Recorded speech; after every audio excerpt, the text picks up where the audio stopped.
Yo, yo, yo. Hi, everybody. Hi, everybody.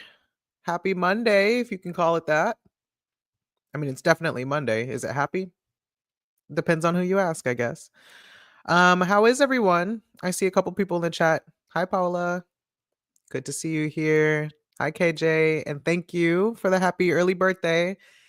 Yeah, the big 3-0 is tomorrow. And the sun officially enters Capricorn tonight. So that is on my agenda today to chat about. But while I'm waiting for more people to pull up, I just want to say hello. And how are you guys? And if you have any questions before I get into my list of notes for the 5 or 6 transits we have this week, happy to do a little Q&A. Of course, first, couple of updates as usual.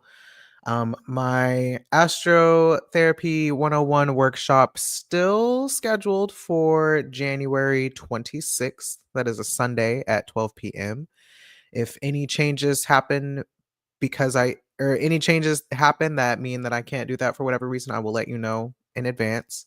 But for now, still planning on doing that. The link to sign up is in my booking website, mixmercury.as.me. And then just look for the Sidereal Astrotherapy 101 workshop.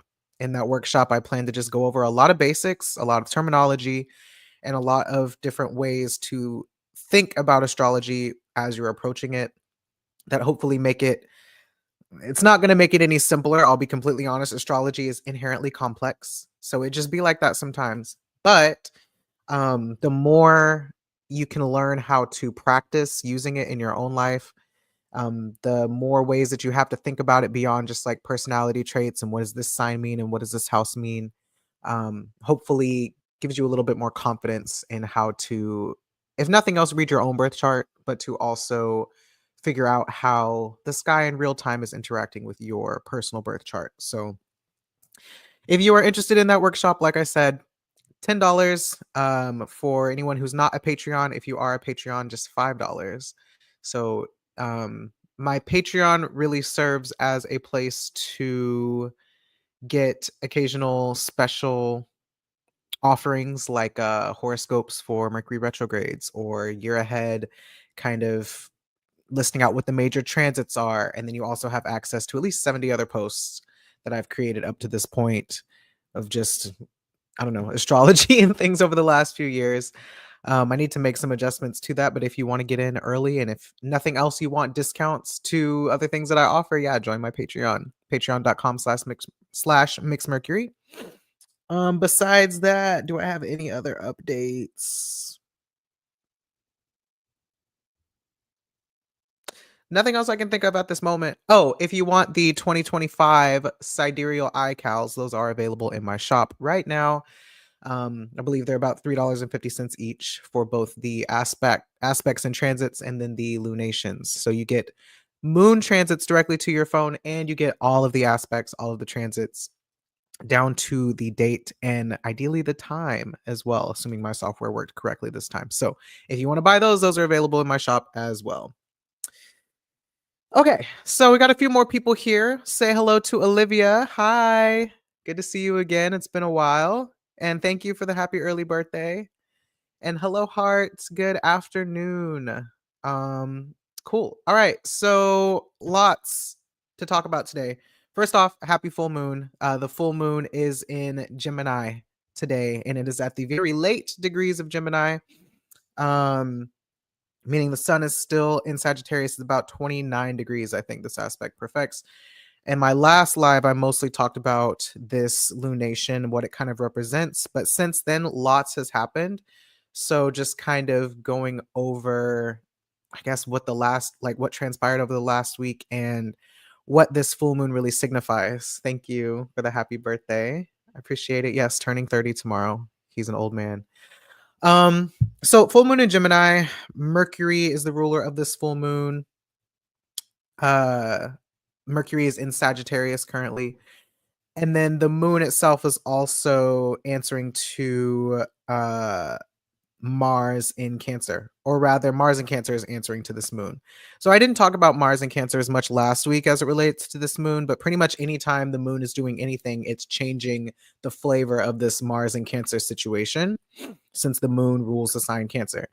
And one thing that I didn't consider was like how, or maybe one thing I didn't explicitly name was how consumerism, especially in the US, is like at the heart of a lot of um I don't know, discomfort and distress that we experience.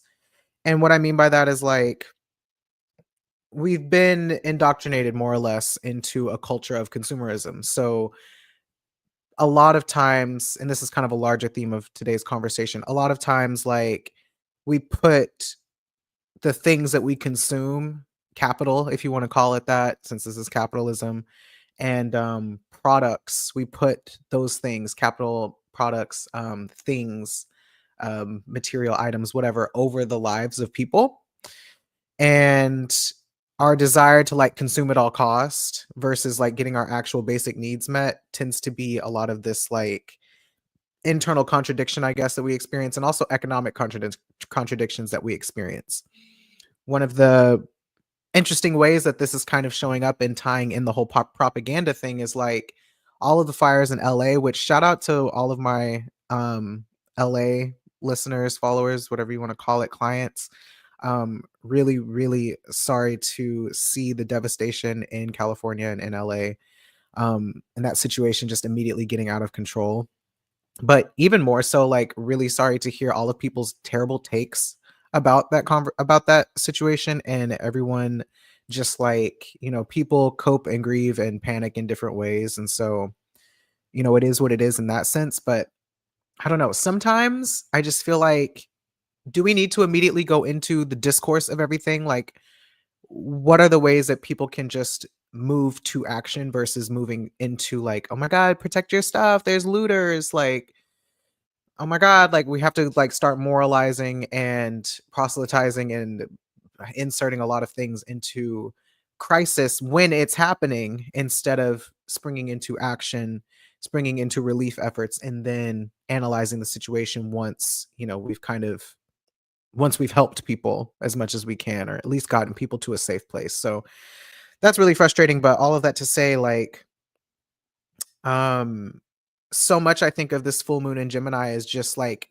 realizing realizing just how much our communication, like streams of communication, especially online, have been disrupted and infiltrated by, bad actors and this general fake push for free speech, which really just means no more political correctness. Anybody can say whatever they want. And in fact, if you are trying to be politically correct, we're going to block that stuff instead and allow people to talk crazy to people. And I just think, on top of that, there's also all of the issues with AI. There's also Meta rolling out its weird, like getting rid of fact checking, similar to how getting rid of fact checking and instead implementing community notes, similar to how Twitter has it.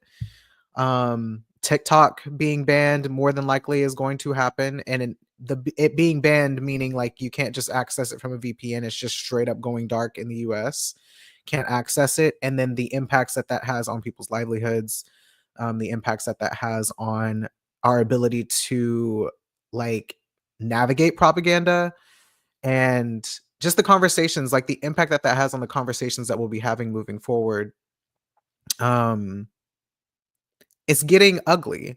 And like, content warning for anybody who's not in a good space for like doom and gloom news. This is just kind of one of those seasons. Um, if you are not in the space for that, probably don't listen to this today. Come back to it another time where you feel better. Cause I don't have like love and light. I don't have positivity.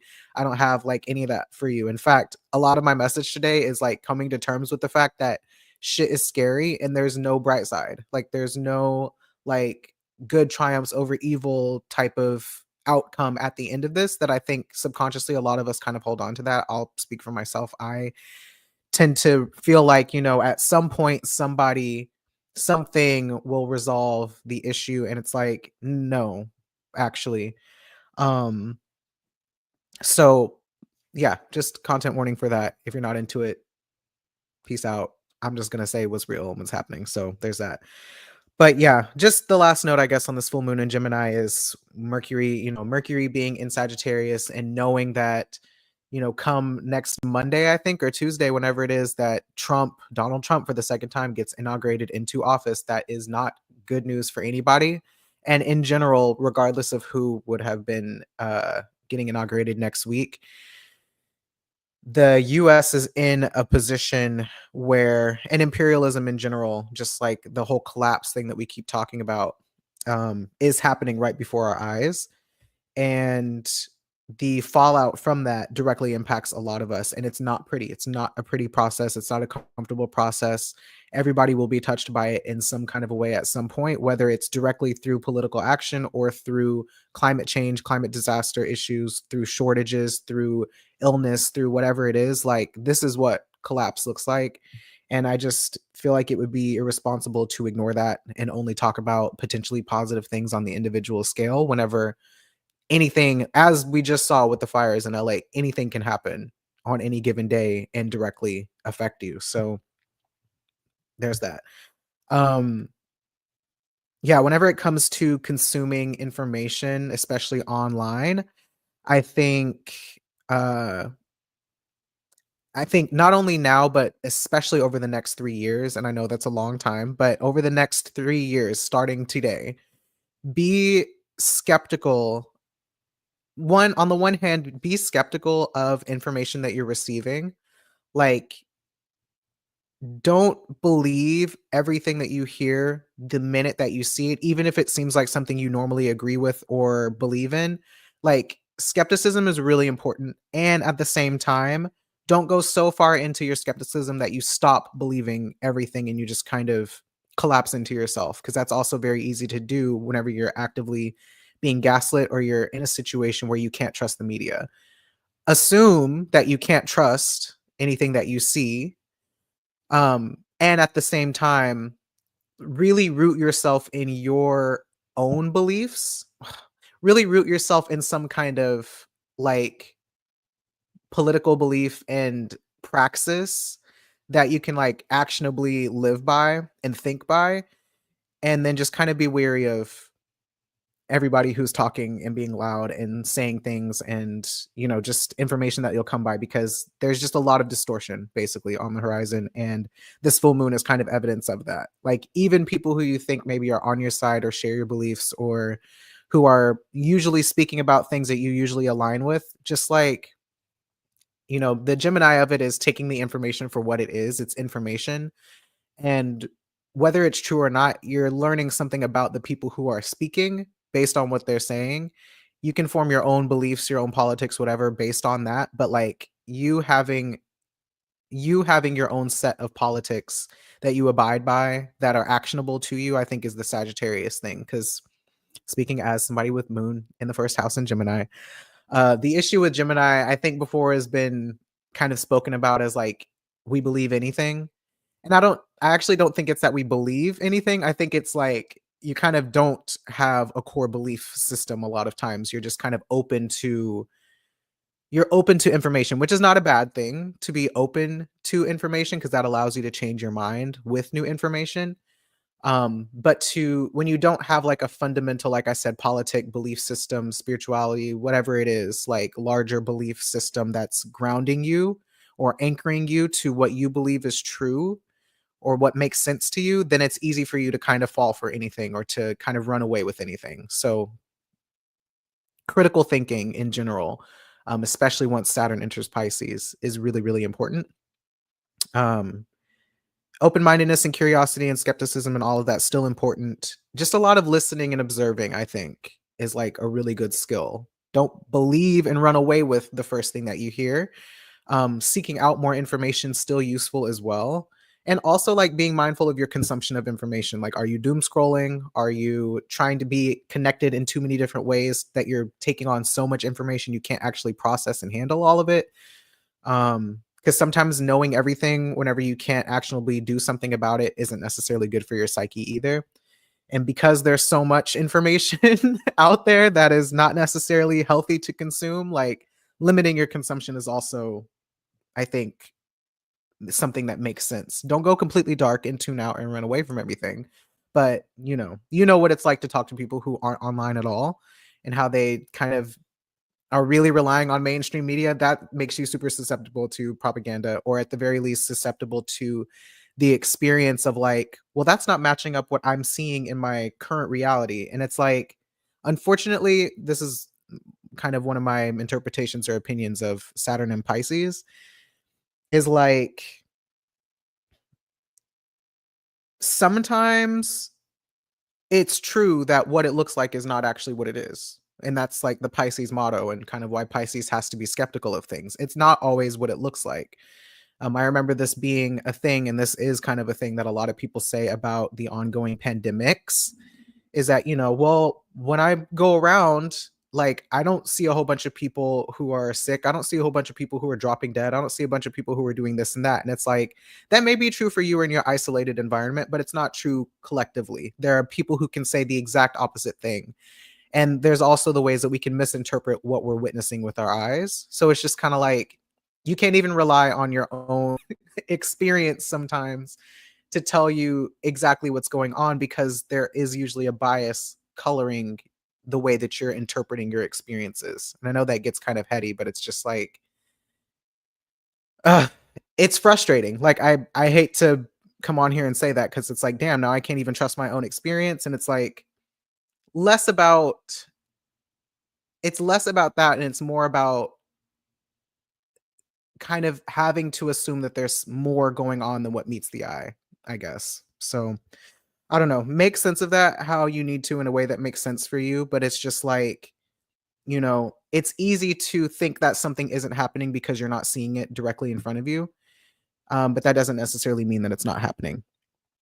And also, like, sometimes you are witnessing things exactly as they are.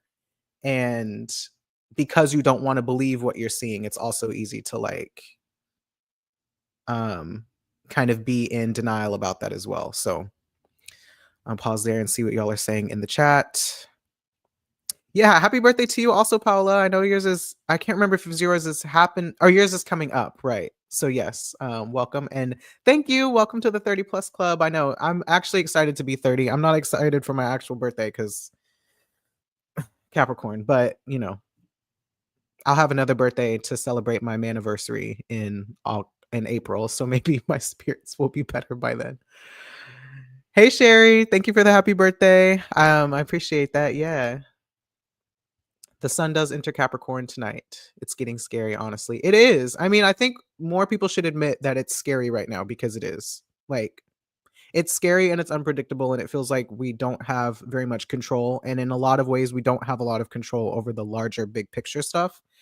And I know that can make it feel like we shouldn't talk about the big picture stuff, but at the same time, the way to like stay in touch with reality is to know what's going on in the bigger picture, because the bigger picture is what's informing our, material experiences here on the individual level. So, yeah.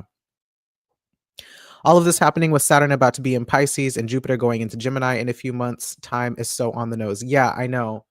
And I do want to talk about that more today, but just kind of assume from this point on, since the nodes are still in Virgo and Pisces anyway, that like all of the Saturn and Pisces things and Jupiter and Gemini things are basically already happening, especially because Mars is going to re-enter Gemini on Monday, I think, next Monday, in its retrograde cycle. So today is talking a little bit more about the cardinal of it all, but by next week we'll be talking about mutable shit. So keep that in mind as well. The water shortages in Virginia definitely freaked me out. Yeah, water shortages being an issue, snowstorms happening places, ice storms, freezing, and infrastructure not being prepared for that. It's just a lot of instability right now. I've been feeling this heavily lately, so it's refreshing to hear someone affirm those emotions. Well, I'm glad. I'm glad that we could be on the same page about that. I don't want to shy away from it. My own mental health has been struggling the last week. Just because we'll talk about it whenever I talk about Venus square Jupiter, I think. The ancient sages believed it isn't a good omen when Jupiter moves through signs very fast, which will happen this year. And unfortunately, I think they were right. Yeah, if you have seen my Patreon post about relevant transits for the year, Jupiter will enter Gemini in May sometime, and it's gonna get all the way to Cancer by like this fall, later this fall, I think in October or November, and it's gonna station at 0 degrees Cancer for about a month, and then it'll be back in Gemini. So it's literally gonna move through all of Gemini this year before it retrogrades. Like that's fast as fuck. Fast as fuck, boy. Uh Walks in. 3 years isn't that long, to be honest. It feels like the past 5 shot by. And does. I mean, you're right. So also find people who you can trust that are actively thinking critically. Community can be helpful when it comes to discernment too. Collective consciousness and discernment type shit. Yes, absolutely. Yeah. At least willing to question things and think critically and push back, even on popular topics, right? Like, that's something I'm thinking about a lot for myself, about to enter a Sagittarius perfection with Jupiter in Scorpio. A lot of what I'm going to say is going to be unpopular and uncomfortable and probably piss people off. And I'm just like in advance preparing to just get comfortable scaring the hoes, and the real ones will stick around. Because I've realized that you do kind of have to be kind of tough emotionally to be in relationship with me. And I can't mask that anymore. I've run out of masks emotionally. So sorry. People are constantly sick everywhere. Listen, my upstairs neighbors sound like they're dying.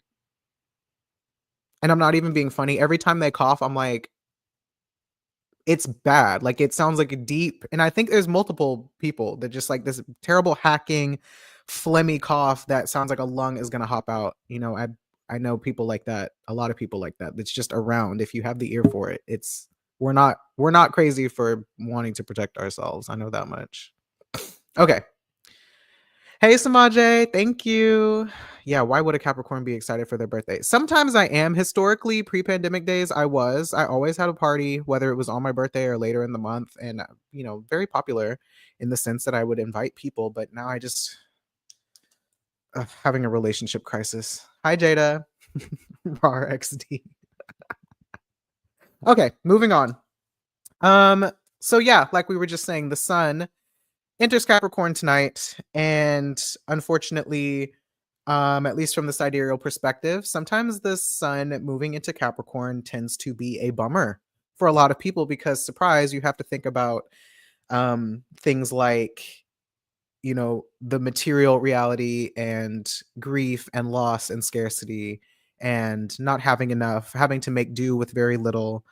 Um, and whenever reality looks the way that it does and your awareness kind of becomes focused on the ways that like the consequences of material reality as it exists right now directly impact you in whatever area of life your Capricorn house is, that can just be like, sad and depressing and, a bummer. It can be a fucking bummer. Listen.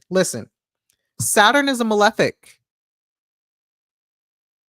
Saturn is a malefic. So, I mean, everything in life is not always going to be good. The whole reason that we understand good and joy and happiness is because there is a contrast of sorrow and defeat and hopelessness and powerlessness. So, you know, having to think about that or having focus on kind of that area of your life can be unfortunate at first. And at the same time, it is a useful survival skill to learn how to go without, to not be emotionally reactive to every experience that you have or to every bad thing going on in the world. It can be a useful skill to know how to what's it called? To savor things and to make things last and to just not burn through your resources really quickly. Learning how to navigate scarcity basically, and learning how to navigate just the consequences of it being winter, like winter of being winter, and like they're just not like shit is dead, it's cold, it's frozen, we're moving slow. We can't do a lot of things at once, we have limited amounts of energy, limited finite resources. These are all good things to be aware of and good things to adapt to, because as we just said, we're kind of in a weird point in history where the fruits of industrialism and imperialism and whatever else that we benefit from here in the States and in the global north is coming to an end. It's going out with a like fighting, kicking, and screaming with a bunch of fascists trying to hold on to every ounce of power and domination that they have.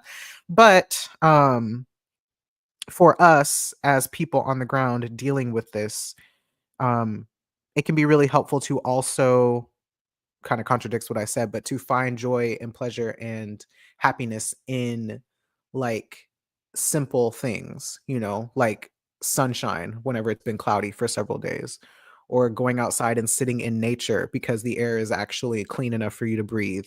Because for some people, it's not clean enough to breathe. There's a little bit of that awareness that things could be worse and are worse in some places. And so for me, where I am right now in the present, things are okay. And in fact, that can be a really good coping strategy in general if you're dealing with a lot of stress or anxiety, is like actually grounding in the present moment and looking around and saying, okay, there's a roof over my head, clothes on my body, heat on the ace on the, and the heater, the radiator, whatever it is, and I'm still alive, right? Sometimes that goes a long way because we can get so bogged down in like the things I was talking about earlier, where the world, which is out of my control, is chaotic and uncomfortable. And so learning how to deal with what's directly in front of you and find peace in that, or find a moment of happiness or joy or whatever in like small things. Really, really important skill, especially like as we're moving into situations where we're, going to be dealing with tariffs and tax changes and like all this shit where shit's just expensive. So Capricorn, necessary evil. That's why I call it the devil card. Cancer and Capricorn is the devil card in tarot, depending on the time of the year and what it is that you're dealing with. So, find joy and pleasure in small things, not in consumerism. And on the topic of the sun in Capricorn, I also want to tie this to the sun opposition with Mars retrograde in Cancer, which happens later this week, I believe on Thursday.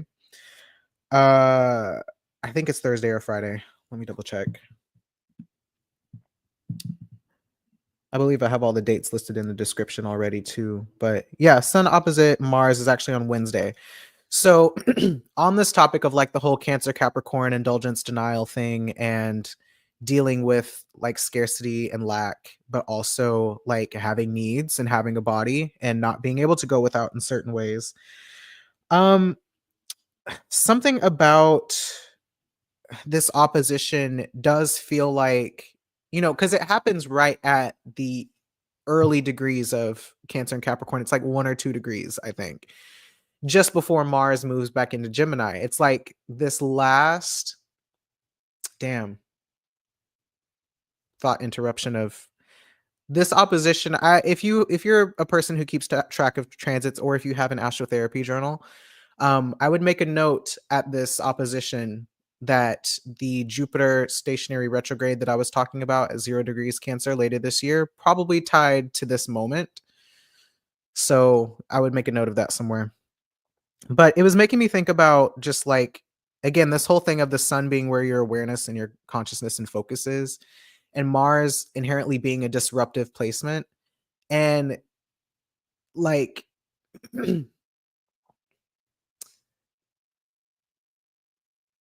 because we're days away from the next presidential cycle, and we know that, this is about to be MAGA America again. Not that it ever necessarily stopped, but MAGA Republican increase in nationalism and all this kind of stuff. Like, all of that is meant to be, all of that is basically like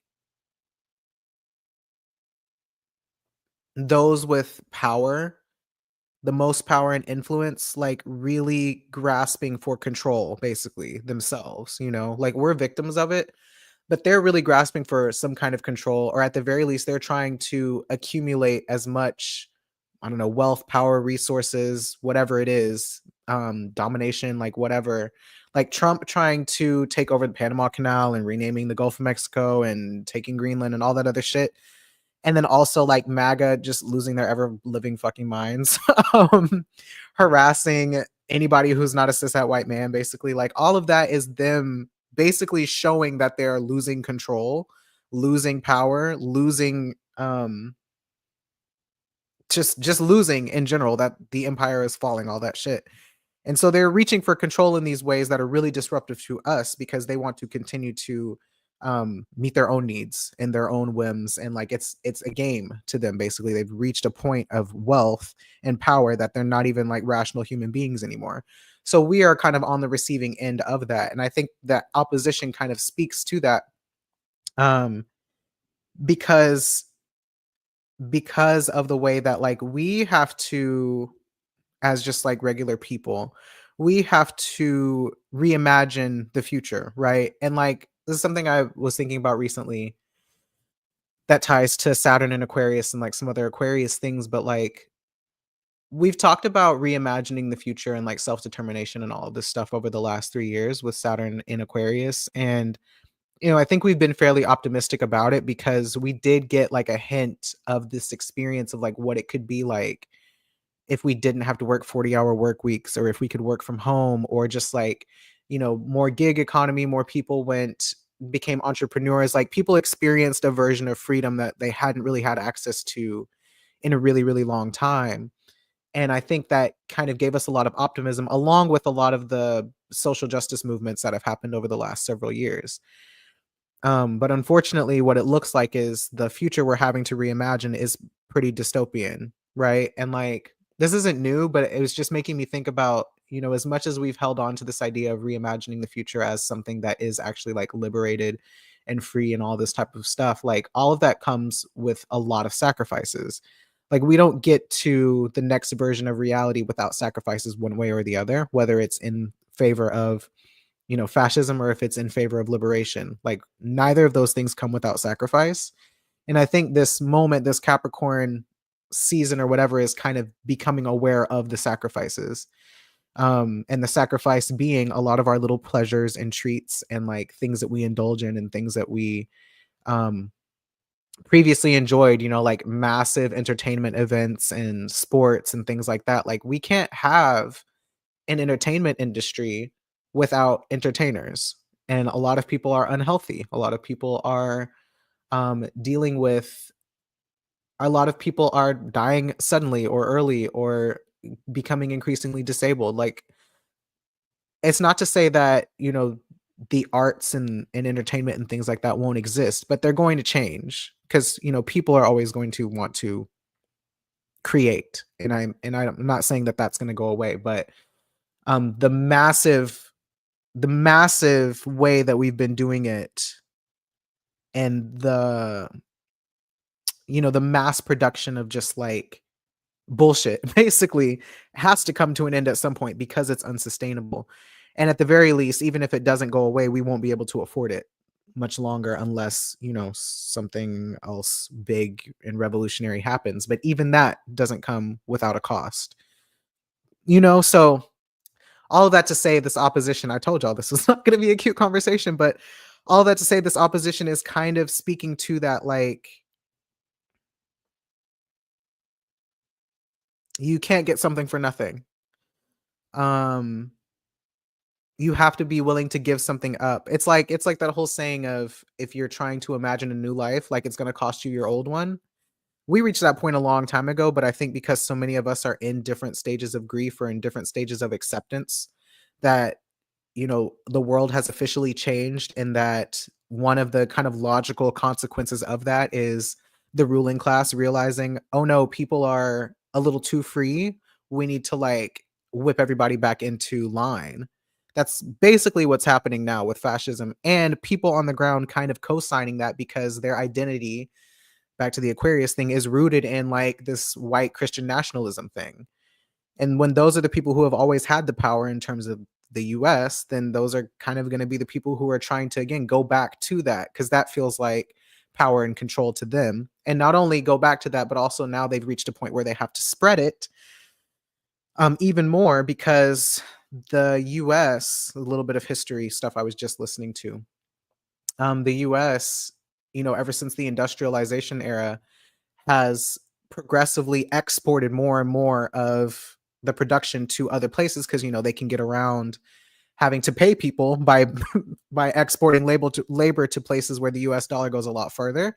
So they don't have to pay them as much as you would have to pay Americans who are, rightfully so entitled to be able to afford to live here. And so the podcast I was just listening to, I did want to recommend. And I'll put it in the chat actually, because it was a good episode. It's called Colonial Outcasts, the podcast, and the episode is called A Desperate US in Decline as the Incoming Trump Administration Threatens Greenland, Panama, and Canada. The first like 20, 30 minutes of it, or maybe not even that much. It might have been like the first 10, 15 minutes of it. They do a really good job of describing imperialism, basically, and like why it's starting to fall apart and why we're in this situation where the US dollar is being devalued, the whole BRICS situation in other countries, and just like a lot of the power dynamics between us and other countries that I won't do a very good job of explaining. But what I understood from it, and I'll have to re-listen again, so take this with a grain of salt. But what I kind of understood from that was that, like, the US, once it started exporting labor to exporting and exploiting the global South, basically for resources and for labor and industrialization, the purpose of the US then has mostly been like printing money or creating money, maintaining the value of the dollar so that whenever they're paying these other countries, money goes a longer way. And so now that we've reached a point where we're running out of resources, but also like just power is shifting away from the US, the US dollar is being devalued. And so it kind of clicked for me, if I'm understanding correctly, that that's why there's so much of this emphasis and focus on like the stock market and the economy, which economy really just being rich white people's yacht money. All of that stuff is really what they're trying to maintain. It's capital, right? It's power. It's less about money itself and the items that we're producing and more about the fact that like I don't know, more about the fact that we just have the power basically because the strength of the dollar. But the more the strength of the dollar goes down, the less power that we have, the more we have to start fucking with other people's governments and shit like that. So that's kind of what Trump is on, what type of time Trump is on, because in order for all of the people who benefit from stocks and who benefit from basically all the fake money, and the more that they're also automating things, the more that there's artificial intelligence, there's more that people in the US are not actually producing anything, the more our hands are tied because where are the jobs?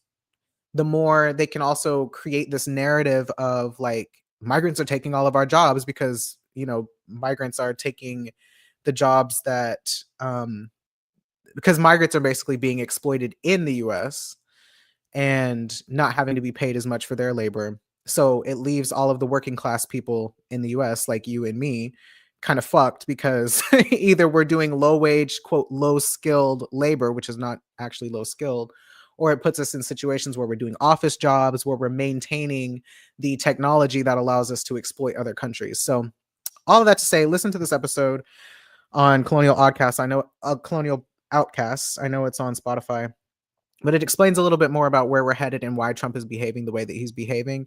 And it also speaks to why MAGA people are like that, and why they're so invested and bought into the narratives that they're bought into. It's not because they're stupid. It's because like that's the shit that works in times of crisis when people need someone to blame, which is how I kind of shift into the whole Venus square Jupiter thing in fixed signs. And then later this week on Saturday, Venus will conjoin Saturn in Aquarius. And I know this is very dense, so I appreciate you guys sticking with me and listening. So yeah, the crossover that we've kind of talked about before with identity and control, with fixed signs and cardinal signs being occupied right now. As far as how that impacts, like how everything I've discussed impacts me and you, that's kind of where we get into this whole Venus thing. So Venus has been in Aquarius for a couple weeks now.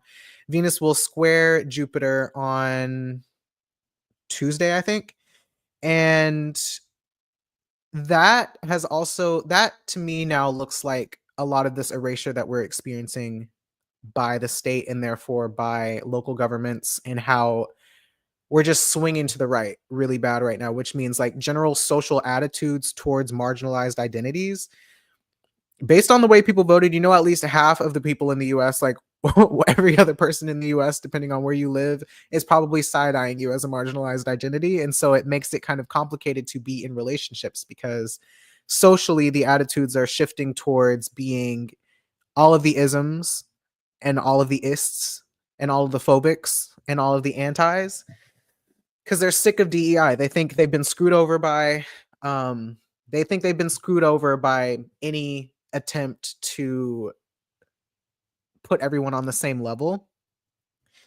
And that just ends up putting a target on a lot of our backs. And it's even turned, you know,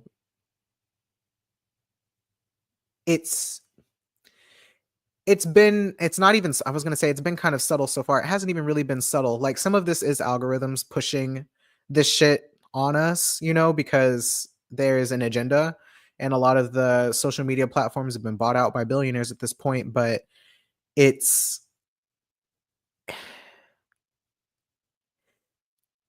it's what am I trying to say? I guess there's a little bit of this like survival mentality thing that where people could become more communal, instead they're becoming more individualistic because that's how we've been conditioned to respond in situations like that, right? Like, yeah, black spiritualists becoming conservative Christian girlies, like it's just like the material conditions get to a point where like something clicks inside of people's reptilian brains, reptilian brains, that gets into people's like primal brains that just kind of says, okay, I need to get right with God. You know, if you were brought up in a religious background, I need to get right with God. Um, I need to, I don't know, it just the alienation and the erasure that comes up as a result of people trying to maintain some sense of normalcy and like going back to the way things were. It's like this unconscious belief and sometimes conscious belief that if I just like cooperate, if I like, what did they say? They called it pre preemptively like cooperating or whatever. I forget what it was called. That they'll be protected, they'll be safe. So the less that I deviate from what is considered normal or what is considered acceptable by the state, the safer I'll be. When in reality, none of us are safe because we're all not billionaires, right? Or we're not in positions of power politically or whatever. So kind of like on the one hand, identity politics is always relevant because we live in a world that weaponizes identity. And at the same time, this is really more of a class issue. And there's intersections between all of those things. And so the least a person can be other, the safer they feel like they'll be, which means we have to then demonize. We talked about this all the time, of course. It means we have to demonize marginalized identities so less people will want to be like that. And then it's easier to like isolate people who push against what they're trying to reframe as the status quo. So while we're over here having to reimagine the future and society as it exists as this like darker dystopian place than we want it to be, they're reimagining in the sense of like going back to the way things were when they had more power and control, which is just bad for us. So you see how these things have to like coexist and they feed into each other. And it's not like a voice just entered my head that was like, but we have to have hope somehow. And it's like,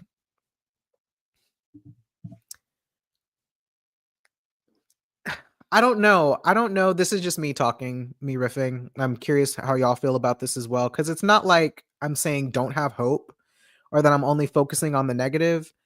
I'm I think a lot of the problem that we're having right now is that people are not willing to admit that things are as bad as they are and that they're getting worse. You know, like people are not willing to look at where we're actually at and where things are headed. You know, there were still people who were thinking that Kamala somehow was going to become president despite Trump winning the election to the extent that he did and people outwardly having these attitudes. You know, it's just like the holding on to that whole savior complex thing and thinking that somebody is going to save us or there has to be something that can be done. Like Trump got impeached days ago and the judge was like, well, because he won the election, I'm not going to sentence him. Like any like rules and laws of justice or whatever that were supposed to be functioning, supposed to be functioning. One, they're functioning exactly the way they're meant to function. And two, like those aren't going to save us. So like relying on a justice system that's not meant to serve us and like relying on, I don't know, to me it's not even about like hope at this point. It's like, yes, exactly. Too many people are comfortable with the way things are even while they complain about the way things are. So it's just kind of like when people are talking about trying to find the good in the situation or like trying to find the silver lining or trying to find the way out of the situation. It's like, how do you find a way out whenever you're not even fully sure where you're at currently? You know, like I think we've been talking about this ever since Saturn entered Capricorn. We're just going to keep recreating the bullshit the more that we keep resisting that things are actually not good right now. So we can't really imagine a better future when we haven't fully come to terms with like the way things are being right now is really fucked up and killing us or hurting us, there's not going to be a future ahead of us if everyone can't get on the same page about the fact that bird flu is spiraling out of control and nobody's doing anything about it and people still don't want to wear a mask because of XYZ reason why they don't want to for, I don't know. People have come up with all kinds of reasons to say like things were fine, things are fine, everyone's making a big deal out of nothing and it's going to be okay. So it's like I don't know. To me, hope is not really like the point of this conversation. It's just like the sober reckoning with the way that things are before you can start to like get clear on how we're going to survive. Now, if you did want to have hope in things, you could actually like consider the ways that we do show up for each other when crisis happens and how it's the people who aren't directly immediately in the crisis who are kind of doing a lot of the panicking and a lot of the vilifying and blaming and stoking the propaganda and all of that kind of stuff. Us who aren't in the crisis are probably more likely to do harm than the people who are in the crisis, because the people who are in the crisis are trying to survive. They're not necessarily trying to blame. They're just trying to get through the next fucking day. And the hope that you gain in that situation is like, wow, okay, the community actually did like show up for each other. All the mask blocks that everybody's been fucking ignoring for the last 3 years actually have enough masks to distribute to people so they're not breathing in fire, like breathing in smoke. All of the conversations that we've had online to some extent, because it's worked out that way, weren't for nothing. You can have hope in the sense that like humanity, at least for us who are more on even playing fields, for the most part, will look out for each other. But as far as like the government and the powers that be, that's like, to me, that's the stuff that I think we're sort of needing to relinquish control and reliance on to some extent. I don't know. Maybe that's not the best thing to say, so I'll leave that to somebody else who understands that a little bit better. But the systems basically that exist are not going to save us. I know we've said this a million times, and I feel like we have to keep saying it because even I don't believe it sometimes. It's a scary thing to believe. The way that we treat each other and the ways that we depend on each other and the ways that we look out for each other and speak to each other and interact with each other is what's going to save us. You know? Oh my God. They're dying upstairs again. The ways that we look out for each other and the ways that we work on our own relationships and the ways that we I don't know, the ways that we stick around and show up for each other and find ways to not conform, basically, to resist the status quo. Like those are the things that will save us on an individual day-to-day sense, not in this grand sweeping revolutionary way, unless that happens at some point. But I don't know. All of that kind of stuff just seems like, whenever I think about this next Trump presidency, these are again just personal thoughts. I mostly feel like it's more of just the system collapsing in on itself, and that's not like a pretty thing. Trump's own incompetency as a politician or whatever, or all of the infighting that the Republicans have that maybe we're not privy to, and just like, all of the ways that they are not good at their jobs. I feel like those are the things that kind of make imperialism and capitalism and whatever else collapse in on itself. That's not so much like a people uprising thing to me as it is just them cannibalizing. But that has impacts on us on the ground, which is why I do understand the importance and why it matters that how we treat each other matters a little bit more than the system right now while the sun's in Capricorn. So I don't know. Maybe I'm wrong or this is just me thinking out loud, whatever. But the whole Venus square Jupiter, Venus conjunct Saturn thing to me is like the state making an effort to divide us, people in power making the effort to continue to divide us and to keep us from seeing each other. And that's our fight. Our fight is that we have to continue to try and see each other and remind each other of our humanity and remind each other that, this shit is coming to an end slowly, rapidly, whatever, at whatever pace it's happening, like getting really clear on what's happening materially. And rather than blaming each other, remembering, not to cape for billionaires, you know, not to get so caught up in just things that don't matter. I don't know, whenever it comes to like consumerism and all the things that are meant to help us escape and get distracted. So I don't know. I don't know what I'm trying to say, but something like that. Uh, I've had to cut out so many people of my life for either being biphobic or homophobic or ableist or whatever. Like, what the fuck is going on?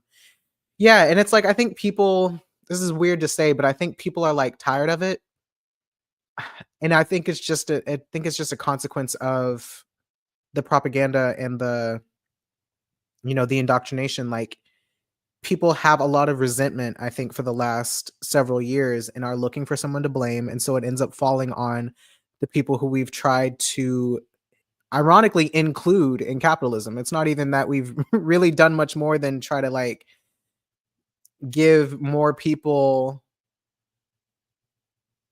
I don't know, the benefits of capitalism, right? So it's like even that was kind of a short-term benefit. It was only going to last insofar as like the systems last, and now that the system is collapsing, they're like, okay, no more benefits for you. Actually, you don't get to play the capitalism game anymore. We're kicking you out. There's only enough for us people who are cishet white male, so on and so forth, because the system is made for us and we're the ones who best know how to operate it, and the rest of you can suck it. Like that's kind of the vibes. So I don't know. I feel bad. I feel bad saying this because it's like I don't want to be that guy, but I feel like nobody else in the spiritual world other than maybe Dana is doing it. And I don't even know if Dana is, to be honest. So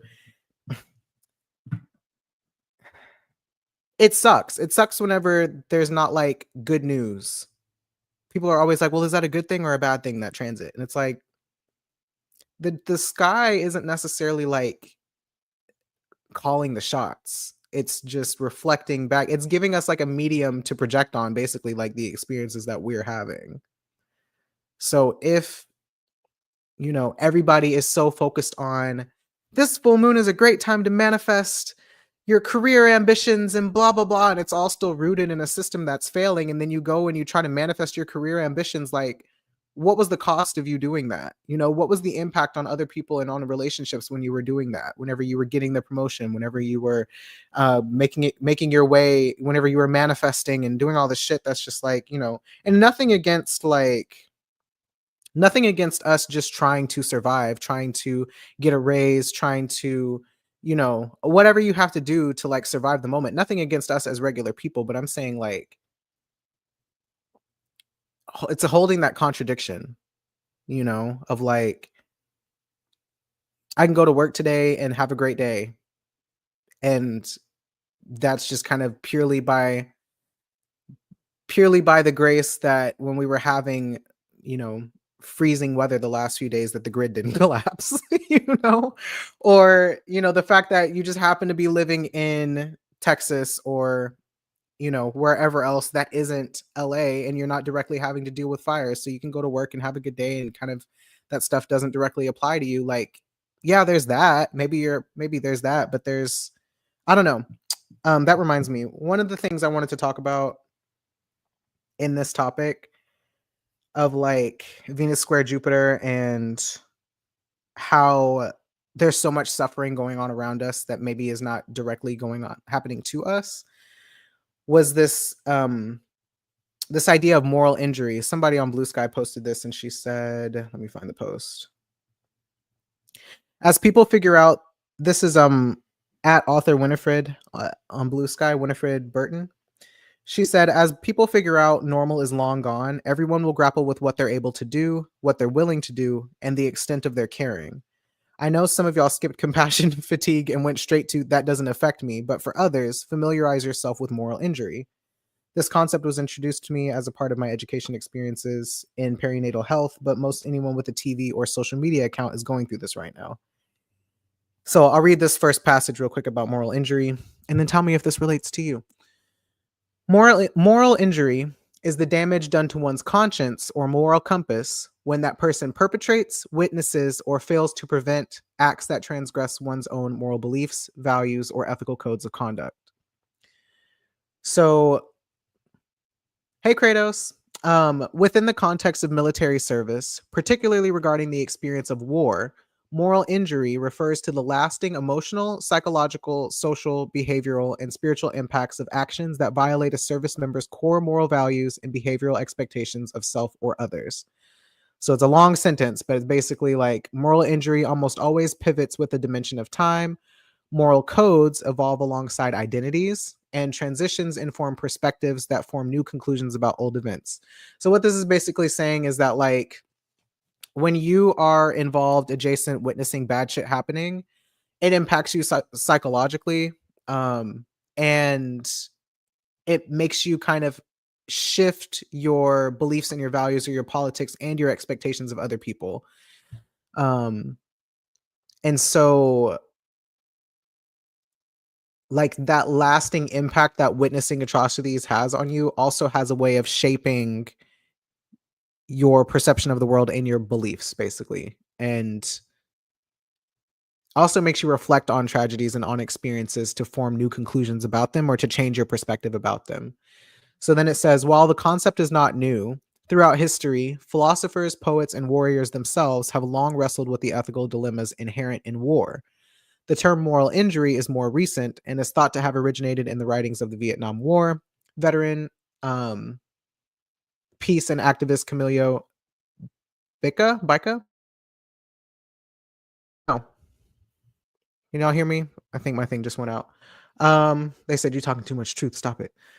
They were saying that it's basically a result of, like, it's like basically a form of PTSD, the aftermath of like war zone trauma, and I'm sure all the bad shit that you had to do while you were there.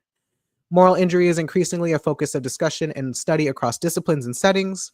Returning veterans and those who care for them are struggling to understand and respond effectively when experiences of war result in levels of anguish, anger, and alienation, not well explained in terms of mental health diagnoses such as PTSD. So, Drescher et al. Defines moral injury as disruption in individuals' confidence and expectations about yours or other people's motivation or capacity to behave in a just and ethical manner. And then Litz et al. Further describes moral injury as the inability to contextualize or justify personal actions or the actions of others and the unsuccessful accommodation of these experiences into pre-existing moral schemas. So a lot of big words to say that moral injury can lead to basically having like a bleak expectation or like that kind of doom and gloom expectation that other people are not motivated by the same like sense of justice and ethics that you have. And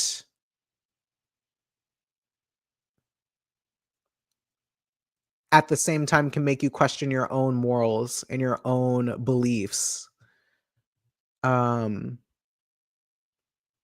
also put you in a position to kind of justify your actions to say that like maybe you're not doing as much harm as, like, I don't know, just using it as a way to like justify your actions as like, well, this doesn't involve me, like I'm not a part of this. That whole survival, the whole survival kind of individualistic, self-protective way of thinking and navigating things is like kind of happens as a result.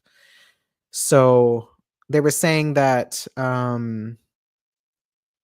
Leadership failure and a betrayal of what's right by a person who holds authority in a high stakes situation creates this deep soul wound that pierces a person's identity and sense of morality in relationship to society. So I don't know. That link, it's from Syracuse University, so it's written in academic speak. But basically, moral injury can lead to serious distress, depression, and suicidality. It can take the life of those suffering from it both metaphorically and literally. Moral injury debilitates people, preventing them from living full and healthy lives. And I think it just speaks to a lot of that sense of helplessness that we were kind of talking about with Capricorn transits as well, like powerlessness and helplessness, where it feels like you can't do anything about what's going on. And so then you kind of, I don't know, adapt a mentality that's either fatalistic about it to the point where you feel like you can't do anything, or just like being consumed with a sense of guilt, um, a sense of guilt about everything that's going on to the point of like becoming jaded, you know, and just feeling like everybody sucks, everybody's useless, nothing's going to change, nothing's going to get better. So I think the way to combat this is to do something like to get involved in some kind of a way. Back to that whole conversation about hope. If you want to have hope, and actually feel like you're making a difference, you know, that's where the whole like volunteering and getting involved with your community and all that stuff comes up, because you can see people's day literally be changed by an action that you take. And I think that can help with the whole moral injury thing.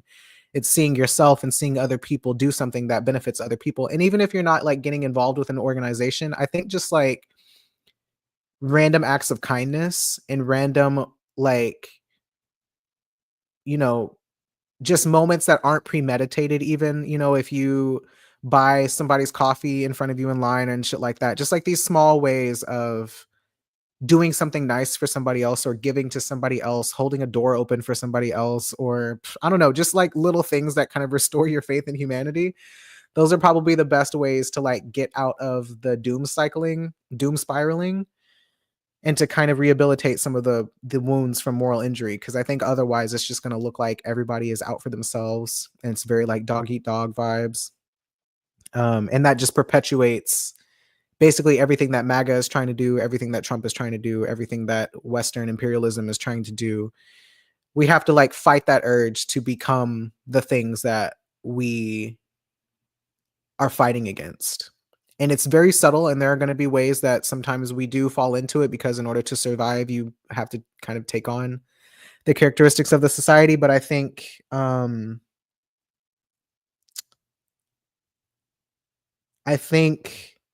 if you want a way to feel better about the world right now, then yeah, being nice to people, being kind to people, being helpful in material ways is the answer.